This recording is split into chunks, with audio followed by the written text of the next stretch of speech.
Hello everybody and welcome along to a brand new video where today I'm looking back on the Tsuranga Conundrum and just what did I think of it?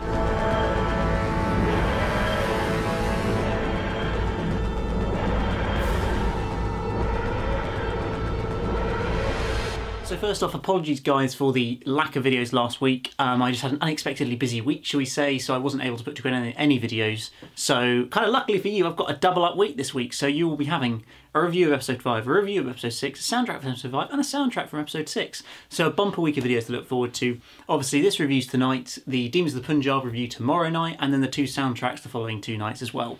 So sorry it's been a bit quiet for the last week, but I'll be getting back into the swing of things this week with a bumper set of videos. So yes, I may be a week late, but I'd still like to talk about the Tsuranga Conundrum because I don't think it deserves the absolute sort of lynching that it got as an episode when it aired. It did feel like has the worst episode of Doctor Who just aired if you looked at the forums and social media. It was a little bit sad really to see that what ultimately, no, is not the greatest episode of Doctor Who we've ever seen. It's not even that good, but it's just bog standard, but that does not make it the worst episode of Doctor Who, apparently, according to IMDb that we suddenly care about for some reason. It's the lowest rated story, below Sleep No More, Love and Monsters, Fear Her, stories like that, which is kind of surprising. But I also don't care, because why do we suddenly care about IMDb just because it helps your own narrative of how bad an episode it is? It doesn't matter. I personally thought it was a reasonably enjoyable story. No, it wasn't spectacular. Yes, it was a fairly bog-standard base under siege, lacking a bit of plot, as with every Chris Chibnall story. It had too many main characters, and the alien was a bit rubbish.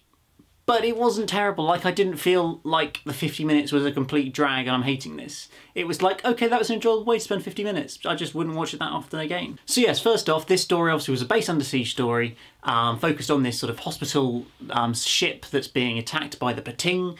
It's got a good name, if nothing else. The Pating, and that is essentially the plot of them, and then everybody's trying to get back to this sort of planet or whatever it is, so that the Doctor and co can go and find the TARDIS again, because they happen to accidentally lose it by going on some mining expedition or something and it all went wrong. Something like that is what happened, and it seemed a little bit convoluted and unnecessary and a bit pointless, but that is what the setup of the story was. And I think our first problem does come with kind of the lack of plot, or the just forgetting bits of plot, because obviously at the start of the episode it's all about, oh my days, we've lost the TARDIS again, how on earth are we going to find the TARDIS? And then about 15 minutes in, we completely forget about the TARDIS is gone and just focus on getting the ship to this place.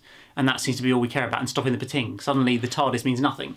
And we don't even see her find the TARDIS at the end or anything like that. So is that going to be picked up on in episode 6? You've probably seen it, but I haven't yet, so there we go. I'm looking forward to finding out if that is the case, but it did just seem a weird kind of forgetting about that part of the story. In terms of the Pating itself, I thought it was... Initially you thought it was quite a nice idea, but then you see it and you realise you just can't take it seriously. It's too cute. As reviews have said, it's too cute to be scary. And so they try to big it up as the sort of like dangerous alien around the universe. It's fatal, gonna kill you, blah, blah, blah, blah, blah.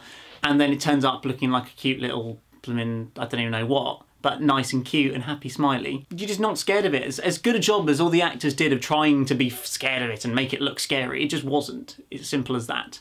Obviously, ultimately, it wasn't really sort of a serious threat and wasn't really trying to sort of attack the Doctor or anybody like that. All it wanted was energy, and which I thought was a good idea. Something a little bit that we don't see that often is just an alien that just eats energy and wants as much energy as they can get. And then as soon as they got that, bye-bye, time to go. So I thought sort of that side of things was quite good, and it was quite good some of the things the sort of Pating did, but the look of it, just as good as the CGI was, because the CGI was amazing. Literally, that's like probably one of the best CGI monsters I've seen in Doctor Who. It really, really was that good. But obviously that CGI cost loads of money, so we hardly ever saw it, and when we did see it, it looked too cute, unfortunately. Now I think one of the other big sort of problems with this episode, unfortunately, is just there is simply too many main characters. Because obviously you've already got 4 with the Doctor and her 3 companions, so then try and bring in another, what, 4 or 5 other characters. It just makes the story too crowded. There's just not enough sort of capability to service all of these characters and give them interesting things, relevant things to the plot to do. Literally, the pregnant man, the whole storyline is literally just there to give Graham something to do, give Graham and Ryan something to do, and lighten the story slightly. That's all it is. There's nothing else to it. As much as that does have some funny moments and is reasonably entertaining and tries to sort of help the character development of Ryan in particular, it still services no function to the plot of this story, unfortunately. And it's also very, very stereotyped in terms of, oh look, all sort of generic and what you expect to happen in terms of the, oh look, the spaceship is crashing, therefore the guy's apparently going to give birth now because it always has to happen at the worst possible moment. Really, really lazy and generic. And then again, the bits with the Colonel and her brother just feels again the same sort of generic, using sort of story conventions of, oh, they say that in the end that they've sort of made up and then she dies and he takes over right at the end, and it's all just really kind of, we've seen it all before, and so it just makes it feel a little bit kind of, I guess, less interesting, less surprising or enjoyable, just because it's so based on generic. And I also think one of the problems with the end of this story was, so as we're going to be flying through this asteroid field, we see absolutely zero shots of this asteroid field from outside. It needed 3 or 4 nice CGI shots of the ship dodging really closely between these asteroids, trying to sort of do it to actually build up the tension, because otherwise we're just on a set and they're shaking the camera. That's all it feels like. It just takes you out of it a bit, I find, if you just don't... It's again what Chris has done earlier in the series of tell, don't show, and you need to do a bit of show, don't tell, or show, if you're going to tell, you've got to show it as well, because I think it just otherwise doesn't make it sort of feel as serious as it is, and just helps you to sort of forget that this is actually meant to be what's happening, because you just can't see it. As always with a Chris Chibnall story, we unfortunately had the old dump of exposition early in the episode with whoever Brett Goldstein played. I can't remember the character's name now, but it doesn't really matter. But he just literally was there to explain everything, give us millions and millions of exposition to give us an idea of what's meant to be going on. And it just, I don't know, maybe we're just focusing on it more now because Chris has kind of almost got a reputation for doing it. I don't know. But it does just feel worse than it has been in the past. And I don't know, what is the better way of doing that than just doing an info dump of what is meant to be happening, or the past of this current planet we're on, or whatever. And it just seems that, I don't know, Chris doesn't know quite how to write it well or what, I don't really know. But it just seems every single week we get an exposition dump and somebody spends the first 5 minutes waffling on explaining the history of this planet, or the whole war that we were in, or the scenario that we're in now, and stuff like that. And it just, surely there's got to be a better way of doing that. In terms of good things with this story, I don't think I've said anything good about this story yet, was the TARDIS team. They were always good. I mean, I thought that Jodie did a good job. It seemed, well, there was a few weird moments where she was kind of, when they obviously got hit by the sonic mine and she was feeling a bit ill afterwards. Some moments she was running and other moments she was running and was fine. It was a bit inconsistent as to if she was feeling pain or not, so that was a bit bizarre. But she did still sort of have some nice moments solving everything that was going on in the end and everything. That's always sort of nice to see, and I feel like Jodie is growing into a very, very good Doctor. Probably not the best of all time, but certainly a very, very good one, and a thoroughly enjoyable, warm, likeable Doctor, which I think was kind of what we expected, but it is really coming to fruition as well. And also, intriguingly, sort of we had that really kind of almost dark moment where she has to apologise to the guy for sort of getting things wrong and not listening and not doing things right, and she sort of almost has to take a step back and realise, I've got to calm down a little bit here and just sort of take things a bit more carefully because he's made a mistake. And I thought that was really, really interesting. In terms of the old companions, Yaz gets not much to do again, which is no surprise. She obviously got something to do in episode 4, not so much in this one, and hopefully some more endings of the Punjab as well when I get around to watching it, I think. But this week was a little bit of a shame. And with Graham and Ryan, they obviously were both trying to help out this pregnant man for basically the whole episode, so didn't do much else. You do get the sense that Graham is kind of, well, all of them really are becoming very, very kind of comfortable, just kind of taking on aliens and taking on the universe, and you kind of feel like that's going to come back to bite them. They seem to have so much kind of confidence in it that you just can't help but feel it might go wrong, particularly maybe for Graham.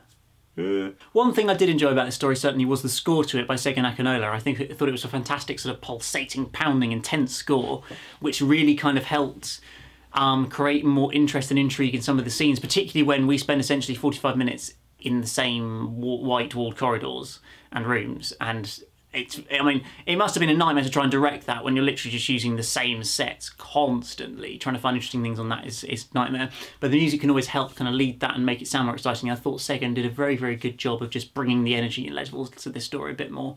And do, of course, I think on Wednesday, hopefully, check out my full soundtrack to the episode 5. But overall, the Tsuranga Conundrum is a bit of a conundrum, really. It's certainly not the best. Certainly not the worst though, and I don't think it quite deserves the slating that it's been getting, even though I don't think it is a particularly great story, and there are many faults to it. But I don't think it is worthy of classing as one of the worst episodes there has ever been in Doctor Who. There is much, much worse. I think the only main concern and problem is that up to this point, at the end of episode 5, apart from Rosa, which was pretty good, there's just been nothing else particularly spectacular about Series 11. All the other episodes have been solid, a mixture of okay to solid to sort of good, and that's it. It just feels like, I don't know, is Chris just too safe a writer? I mean, the problems, a lot of it seems to stem from a lack of plot in every single episode. The aliens are always rubbish, and there's too much exposition, and it just seems there's various different problems that are already creeping into the Chris Chibnall era. I don't want to jump on the bandwagon and slate him, because I think he has a tough old job to try and do, and it's only his first series, and bear in mind, before Series 11, he hadn't written an episode of Doctor Who since, well, probably 2011, because obviously his episodes aired in 2012 in Series 7A, but probably wrote them in 2011, so it's been a long time since he started writing, since he last wrote for Doctor Who, so he's got to get back into it a bit, and so I feel like, I think ultimately this series is not going to be the most amazing one ever. It's not going to be the worst series in New Who, I don't think, either. It will be somewhere in the middle, and a reasonably safe series, just trying to sort of re-establish the show after the Capaldi era kind of declined quite a bit, unfortunately, as good as I think it is. And I think then for Series 12 he might try and be a little bit more bold, try something a little bit different, and hopefully that will kind of just bring up the whole quality of the show, because at least to the general audience, the viewing figures are there. It's not doing badly. Certainly it's doing better than it has been for donkey's years. So that is positive. It just seems that for the sort of actual fans looking at the pure quality of each individual episode, it just isn't that great, this series. But that's probably a topic to expand on more in another video. But for now, guys, I hope you have enjoyed this reaction. Do let me know in the comments below what you thought of this episode. Fear not, I will have the Demons of the Punjab reaction up tomorrow night, 7 PM, so do check it out when it comes around on Tuesday evening. And I hope you'll join me then for that video. But for now, at least, remember to hit that like button, subscribe if you're new here, and I'll see you again very soon for another one. Bye!